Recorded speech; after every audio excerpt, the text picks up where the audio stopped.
NutriCast.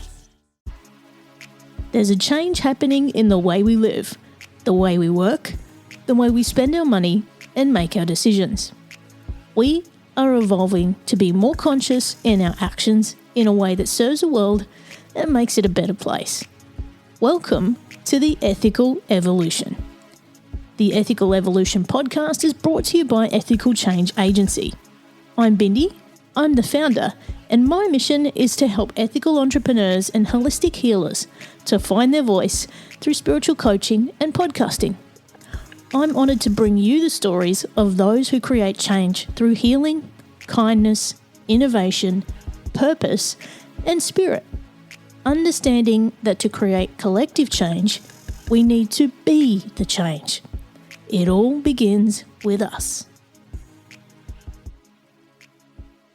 Tricia Nelson is an internationally acclaimed author, transformational speaker, and emotional eating expert. She lost 50 pounds by identifying and healing the underlying causes of her emotional eating. She spent over 30 years researching the hidden causes of the addictive personality. Tricia is the author of the #1 bestselling book, Heal Your Hunger, 7 Simple Steps to End Emotional Eating Now. She also certifies health coaches so they can get better results, referrals, and revenue by helping their clients overcome emotional eating. Tricia is also the host of her own popular podcast, The Heal Your Hunger Show. Where Tricia and I aligned was where the inner healing creates the outer transformation, and could have talked for hours on this subject. I hope this episode helps you to reflect on whatever it is you use as a coping mechanism and harness it for good. Welcome, Tricia, to the Ethical Evolution. Oh, I'm so happy to be here. Thank you. Thank you so much for joining us. Now, you're coming to us all the way from LA. For those who don't know who you are, can you tell us who you are and what you do? Sure. My name is Tricia Nelson, and I'm the founder of a company called Heal Your Hunger, and that's emotional hunger for the most part. And I help people who struggle chronically with food and weight, basically, and I help them get off the diet track and learn how to love themselves, love food, love good food, and love their bodies without crazy diets or impossible exercise programs. And I do this because this was my story. I struggled chronically with food and weight, and I was 50 pounds overweight, and no diet I tried, no exercise program I tried worked for me. So when I finally found a solution that was non-diet related, I wanted to shout it from the rooftops, and I created a system based on what I did. And I've been teaching that for several decades now. And then more recently through Heal Your Hunger and my podcast and my book and my programs. That's amazing. And I already know that just from what you said there, that you and I are going to have so much to talk about. Okay. Because it's kind of been my journey too. You know, I was always the chubby kid, and later in life, I'm finding it harder to keep that weight off. But what I have learned in recent years is it's the healing on the inside that helps the healing on the outside. I call it weight loss from the inside out. So that's where we see true change, isn't it? Like these diets and, all of the different kinds of ways we can eat and live are not a way to live. It's really, you've got to fix what's causing the root of the problem, right? Absolutely. It's really crazy, actually. 98%, 95, 98 roughly percent of diets fail, all diets. And yet if you do a search on Amazon right now for diet books, you'll get 50,000 results. And it's the same information, basically, eat vegetables and protein and healthy fats, and carbs. So it's not there's no rocket science out there on how to eat. And most people who struggle with food and weight could write a book themselves, right? Because we're always researching, always trying to figure it out, crack the code. And to me, what's being overlooked, that's hiding in plain sight, is the fact that we're emotionally dependent on food, and we eat more than we need to because we're eating to fill something that is not physical. It's not a physical need for nourishment. It's an emotional need for nourishment. And I think when you can get to the root of that and resolve that, your whole behaviors change, don't they? Yeah, no, it's life transforming. And I try to really speed up that process for my clients. And I've researched this for so long. It's all I've done my entire adult life. And so I think have really narrowed in on what those underlying causes are. And that just really helps people's process, just speeds up the process of healing, because they don't need 20 years of therapy to go, figure themselves out or get figured out. It's like, if you've met one of us, you've met all of us.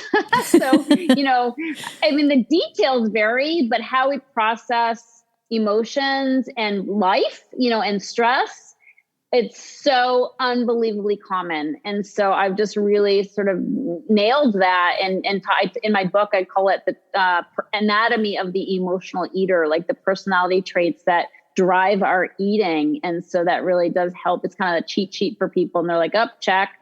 Yeah, I do that. Check. It just makes it so much easier to begin healing. And, what you mentioned there, stress alone has such a huge impact on our body, our health, our weight. If we can reduce and eliminate that alone, the change we can create in our body is incredible. Oh, yes. And the thing is, here's a little secret. As emotional eaters, we actually create that stress. So it's self-perpetuating. Yes, it is absolutely. Those 24 traits I just talked about, those have nothing to do with food. They have everything to do with how we're living, where we create so much of our own stress. But to me, that's good news, because if we're creating it, we can stop creating it, and start living in a much more peaceful, stress-free way. And then, the weight just comes off. Like, people don't have to diet if they address the stress, if they have self-care tools in their life, if they start, showing up differently in their lives, their relationships change, their stress level changes, they're happier, they got a light, like they're walking with a lighter step, and then if you have a lighter step, you don't need food to, cover up your feelings. Like, you don't have heavy feelings anymore. So it's a cool thing. But it's to me that the good news is that we are creating a lot of our stress, not all of it. Obviously life happens, but the way we respond to life and, situations in life, that's something we can change, and that'll change everything. That's it. The response to events in our lives. And, yeah, when we look at the last 2 years, gosh, I bet you've been busy. Yeah, it has been busy. I had no idea. The pandemic happened. I thought, oh no, is this going to kill my business? I'm like, nope, everybody's eating, So yeah, it was terrible. The world got turned upside down. Nobody had a playbook for how to deal with a pandemic. And we were all holed up in our houses, with stockpiled food, with a whole bunch of anxiety. That's like the perfect storm for overeating, is like lots of anxiety, lots of food, and very few coping tools, like, how do I deal with it? So, so I'm so grateful that I have a system that I can share with people that makes it very step-by-step and predictable, because it takes the guesswork out of it and people can crawl out of them. I have people who are like, yeah, I lost weight in the pandemic, because they're following that system. So it makes all the difference in the world. But to me, addressing the emotional eating, and I'd like to kind of define that for people who don't know what that means. Yeah. A lot of people think you just cry and eat ice cream, but it's really, emotional eating is using food for emotional reasons, using food when you're not eating, when you're not hungry, binging. If you eat, you open a bag of chips and you eat a few, and then all of a sudden the whole bag is gone. Or ice cream, you take the lid off and you don't put it back on because you finished the whole container. Binge eating's oftentimes what emotional eaters do. That was me. I was a binge eater. Just snacking unconsciously before dinner, just standing in the kitchen and snacking, thinking about food. Like, you don't have to just eat to be an emotional eater. Oftentimes the obsession with eating, the obsession with your favorite foods, that plays a big part in the emotional eater's world. And also the obsession with weight, just feeling bad about our bodies. like wishing we were thinner, doing crazy things to get thin, like the diets and other really out there solutions. I call them pills, potions, and lotions. Just always on that constant quest for weight loss or quick fixes, really, that end up not fixing anything. And we go and put the weight back on. So these are some of the telltale signs of emotional eating. And it's definitely emotionally driven. It's not because we need the foods we're hungry for. Most of the food we eat is empty calories, not nutritious at all. My favorite 3 food groups were sugar, fat, and starch. Yep. So, basically that's what I was eating. And so it was not those foods I was really hungry for. I was hungry at a deeper level, like you talked about, like that on the inside. But food was what I used time and time again to just quiet that momentarily. And it's probably one of the most unrecognized coping mechanisms that people use. Like, in the pandemic, a lot of us were lonely, we were anxious, there was fear we were trying to soothe, and so, we would have what I would call snackcidents. You next thing you know, you've eaten a bag of chips or you've had that tub of ice cream or something else even worse. And next thing you know, you're like, oh, well, there you go, 8 kilos later. So, we don't see that as an issue. We see it as just part of life, and that has to change. No question about it. That's another, consequence of the pandemic is the people who got hit the hardest, with the virus were people struggling with obesity. It was a major, contributor to the deaths that, the massive deaths that happened, were comorbidities with, people with obesity. So it's no joke. Like that really drove it home. Like, wow. We've got to do something. This is not just, oh, I can't fit in my bikini. This is like, if I'm not healthy, if my immune system isn't strong, the next wave that comes, it could take me out. So there's more reason than ever now to really, it's not a vanity issue. It is totally a health issue, that we've got to address. But of course, the vanity is there as well. And it's, when we don't feel good about our bodies, it affects our self-esteem. It creates distance in our relationships. We lose our libido. It goes on and on, the consequences, of overeating and carrying excess weight. So yeah, it's a no joke thing. We have to wake up to this. Yeah. And it just blows my mind that it's 2022 and we are the most overfed and undernourished species on the planet. You know what I mean? Like, totally. Yes. we just don't have that knowledge and understanding and education about how our bodies work and how we nourish them. Well, yeah. But I will say we have lots of knowledge on the one hand, but we don't have the ability to follow through on what we know. So it's, a lot of people know that they should be eating things that are, closer to the earth, fruits and vegetables, for instance. We know that, but we keep eating the ice cream and the chips, so it's like there's a big gap between, what nourishes us and being able to follow through on that information. And to me, that's the emotional eating gap because, you can know what's good for your body, but still not be able to do it because you're craving the crap, and so it's really a matter of how can I really address all the things going on inside so that my cravings change? Because a lot of people, I think, who struggle with food and weight, they're just tired of trying to not eat the things they crave. So they feel deprived when they go on a diet. They feel deprived when they try to eat healthy. They're like, boy, this is boring. This is boring. And I really want the other food, like when can I finally eat chocolate again?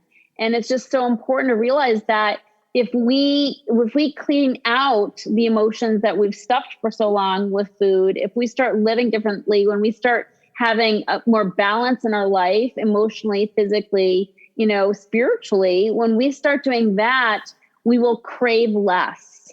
The cravings don't just happen. We're not just bowled over by this tidal wave of needing to eat chocolate.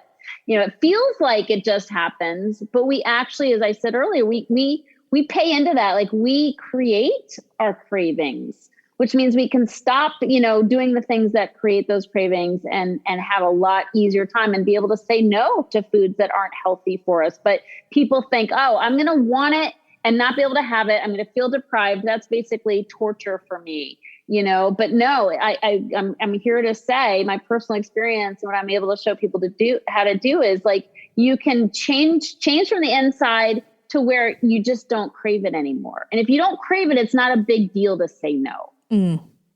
So, I mean, what's your process then for digging in and breaking that cycle with people? Yeah, well, so it's really important, first of all, to have community. So I do my program on Zoom, which is why it was, the pandemic helped that because all of a sudden people know where the mute button is and like they know how to get on.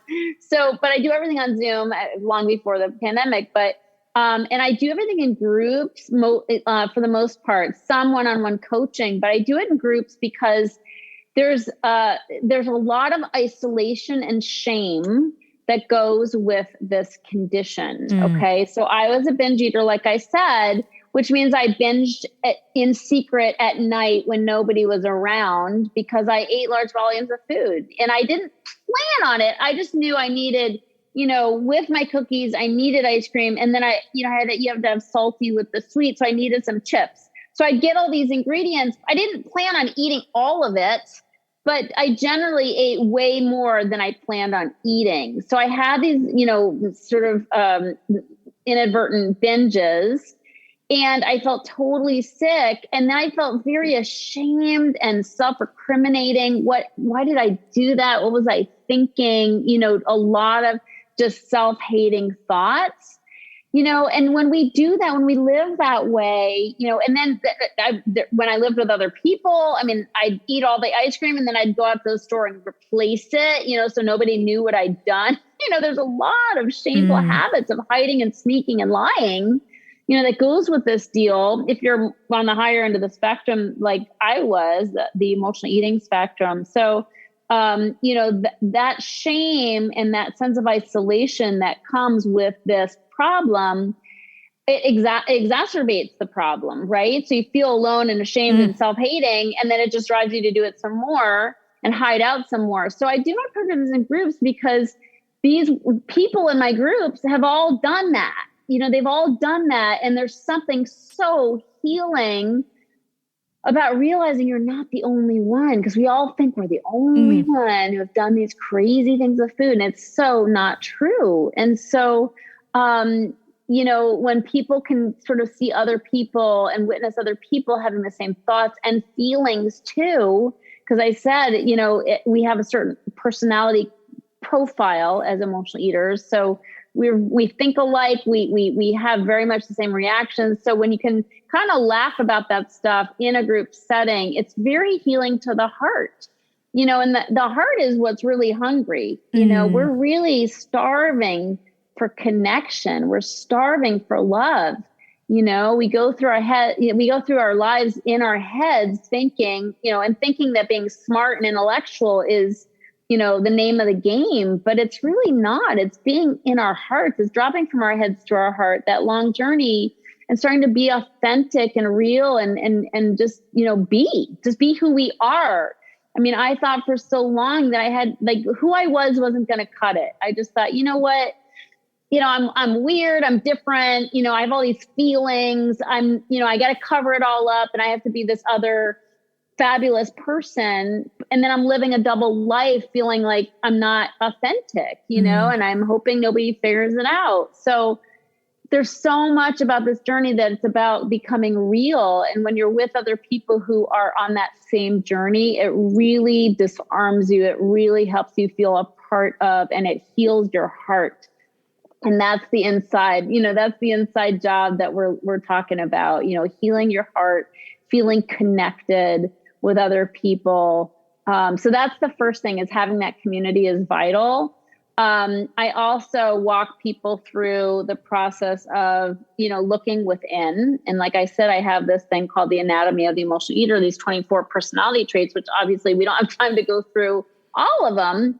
But I will just say that one of the traits that I find to be most common is people pleasing. And I've never met an emotional eater that wasn't a people pleaser. And so, and why are we people pleasers? Why is that? I think it's really because we so often had trauma as kids, like there's just so many people who struggle with losing weight who had abuse as children. They had alcoholic parents, they had sexual abuse, emotional abuse, physical abuse. It's sad, but it's very common, of some kind. And what we did as kids when we didn't have coping tools, and we certainly weren't talking to anybody about what was happening, is that we turned to food, because food's one of the few coping tools we had available to us as kids. As kids, you don't score drugs on the street typically. So you've got food right there. And so we have, some of this shame. We have this sense of, just self-disgust, whatever. And then, so we lack self-esteem. Like I just didn't have strong self-esteem growing up, And so, when that's the case, we look for esteem from outside of us. We look for the atta-girls, the atta-boys, and we'll do anything to get it. Like it feels good. It feeds us, And so we keep saying yes to things. We keep saying, I'll do the project. We raise our hands for everything. We run circles around everybody, always getting the promotions, always, getting the awards. But that comes with a price. And the price of people pleasing is that, not only do we run ourselves ragged, overeaters are great overdoers, but we also end up resentful because nobody's ever as pleased as we plan on them being, right? We barely notice, or we barely get thanked. And I'm like, really? I just knocked myself out for that. So we get into the justified binges from that. Like, oh, well, screw them. I'll reward myself. So, but that's an example of how it's not about the food. Like it's about how we're living. And that is an example of how we create our own stress. Like when we want so desperately to be loved and noticed, we end up creating stress for ourselves by overdoing and trying to please. So, just going on a diet is so silly, because if you keep doing what you've always done, you're going to keep getting what you've always gotten. And, when food is your only coping tool, you're going to go back to it. And that's another thing, is that people need new coping tools, and that's a lot of what I teach too, is how if you take away the excess food, all the ooey gooey chewy foods, and that's been your primary coping tool your whole life, it's not going to take long for you to go back to it. I mean, that's why I can only last on a diet for a couple of weeks. After a couple of weeks, I'm just crawling the walls. Like I've got to have my yummy foods, give them back. But that's partly because I had stress, and I had all these things I was doing in life that created, stress and turmoil, but I didn't have my coping tools. So I needed new, healthier coping tools. And I teach something called self-care success secrets, which is prayer, meditation, writing, like journaling, talking, expressing yourself more, walking, and prayer, writing, walking, talking, talking. There's one more and I'm missing it. I teach this every day. Good God. As I said, it's at the end of the day for me here. So, prayer, writing. Sorry, I can't think of it. It'll come to me after we start talking about something else. But anyway, point is that we need to do, it be anything though, yoga, breathing, it's really just so important that we start turning to other tools. Otherwise we're going to turn to the food. Exactly. And one thing that came to me while you were talking about it's the heart that's hungry. It reminded me last night I was watching the new Brene Brown Atlas of the Heart series on TV, and she included a quote in there about how we are feeling beings, not intellectual beings. Yes. And that's something that we're not really aware of. Yes. Oh, no. I thought there was something wrong with me because I had feelings. I literally thought it was an aberration that I had feelings, and I was going to just pretend I was just, not as feeling as I was.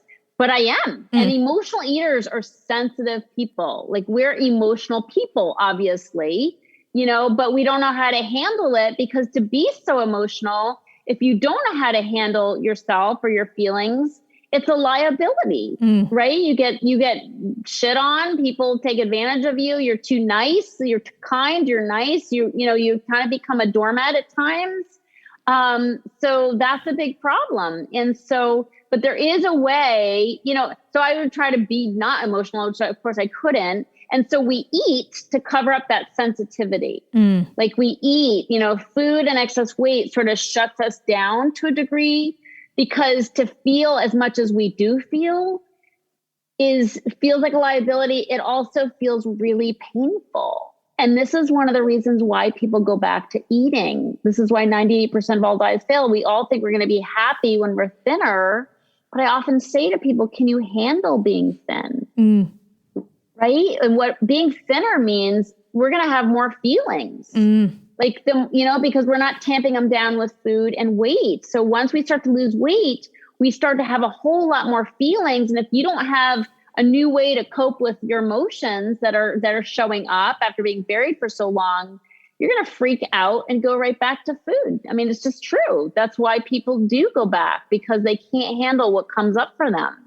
So we have to learn how to really work with being sensitive folks, without having it cause us problems. And I'm so lucky to get to do what I do, because I hang out with emotional eaters all the time. And we are so heart-centered. We do have these feelings, and we're good people. There's just no two ways about it, but we don't know how to really negotiate having so many feelings. And that's why we've used food as a way to kind of like control that.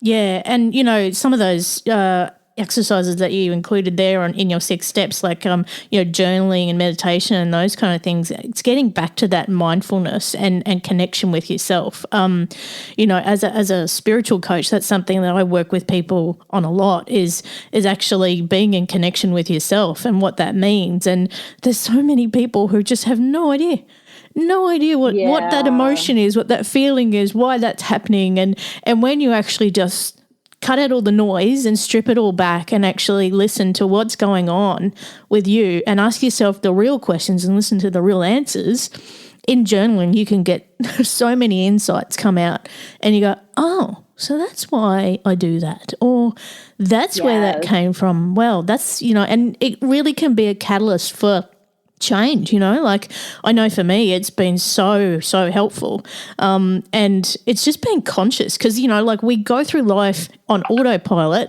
to the point where we have that mindless eating. We'll sit down and we'll do a Netflix binge, and look, we'll just have a snacksident while we're at it, and that is not being mindful. So it's really being conscious in this feeling meat sack that we're in. Yes, no question. The 6th one came to me, and it's reading, like doing spiritual reading. Yes, that's something that I do regularly. Yeah, so beautiful. Because having that education and actually, growing your mind, and learning why these things happen, it really, really helps you to just cope in different ways. Yes, and it helps with the nourishment too. Like, we have to feed our brains with new, like healthier, more positive information, because our brains are on such a negative track, of awfulizing and thinking about the worst case scenarios. So when we do spiritual readings, when we're around positive people, we listen to positive podcasts, we sort of retrain our brain to jump to a more positive track. Yeah. Oh my gosh, Tricia, I could talk to you all day, seriously. Yeah, it's fun. And, I love how you tackle things. And, one of the things that I really believe in is that, we are unique human beings. Whilst we have so many commonalities and so many things that, in sync with each other, we are unique in our own special ways. And I think we've got to recognize that when we deal with our weight and food and nutrition and nourishment, that's something that we've got to be really clear on, because these cookie cutter diets, programs, all these things, they're never going to work.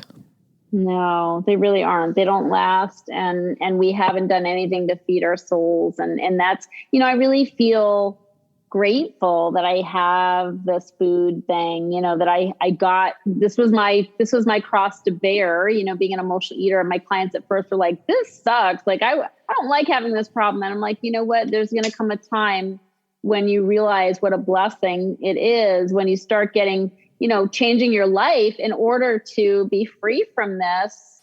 It's like you end up better off than you were before you started. It's like the what it takes to heal from it will make your life better than if you never had the problem in the first place. Like I'm a daily meditator, and I would never meditate if it weren't for the fact that it helps me not have to use food. Like, again, it's a positive tool that I use for stress instead of munching out on chocolate and, nuts, as I meditate instead. But what a blessing meditation has been in my life, that I just have so much more balance and connection and consciousness, like you were talking about. So we all have something that drives us to become better, and for me, it was food and my out of control eating. Absolutely. Now, Tricia, if people want to find out more about you, where can they go? My website is healyourhunger.com. So healyourhunger.com. My podcast is the Heal Your Hunger Show. So those are my book's called Heal Your Hunger. So I keep it pretty simple. So, my book's on Amazon, Heal Your Hunger, 7 Simple Steps to End Emotional Eating Now. But yeah, the website, you can get a link. Really, if you go to the website, you'll get my quiz. I have a free quiz, which is, will tell you, specifically, you'll get a personalized score, which will help you determine whether you're an emotional eater or a food addict. Because it's really a spectrum. And on the high end is food addiction. That was me. On the low end is emotional eating, because I think we all do it, So, but if you take that free quiz, you'll get a personalized score. So that'd be a great place to start. Start with the quiz. You can also access my book, which is on Audible as well, and my podcast, all on my website. Amazing. And I got the last big question for you, Tricia. What's the change you'd like to see in the world, and how can we bring it to life?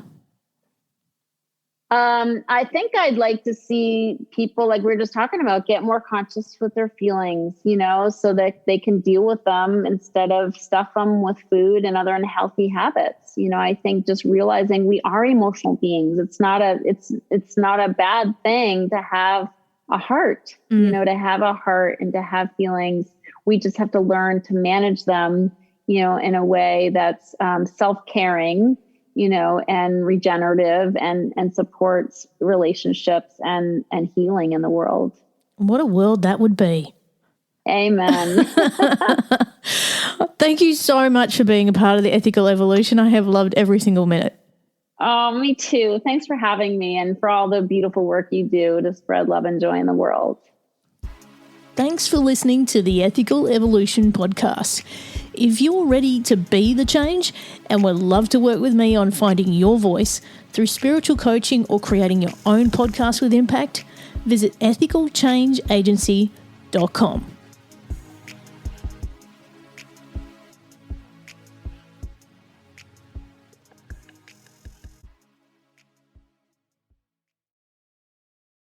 Miles, are you ready to record our promo for Season 2 of the Wanna Bet podcast? David, have you ever seen a grown man naked? Miles, we're not here to quote lines from Airplane. We're here to tell people that Season 2 starts August 18th. But I like Airplane. I know you do, but Wanna Bet is a sports betting podcast. Each week we bet $1,000 on the NFL teams and games that we love. Well, that sounds like fun. It is fun. And last year you picked over 60% of your games correctly. How'd you do? We're not talking about that. We are telling people that they can find us every Friday. So no more movie quotes. Roger. Electricast. Hey there, fabulous souls. I'm Stephanie Baklaan. And I'm Eden Alpert. And we're the hosts of the brand new podcast, Unapologetically Fab. Get ready to join us on an amazing and real journey as we dive into life after 40 and own it. We're all about changing the narrative, leaning into who you are, and living a life by your own design. Join us as we embrace life unapologetically and redefine success. This is Unapologetically Fab, an Electricast production. See you there.